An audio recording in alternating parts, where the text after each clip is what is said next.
নাম হচ্ছে আরিফুল ইসলাম, গ্রাম হচ্ছে শানের হুদা মাছপাড়া। পিতার নাম হচ্ছে মৃত মসলেম উদ্দিন।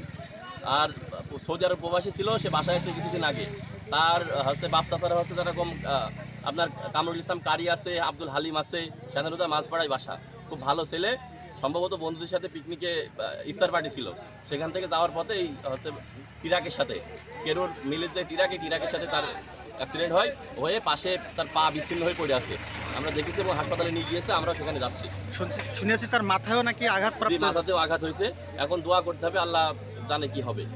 পা বিচ্ছিন্ন, এখন এই অবস্থায় আছে।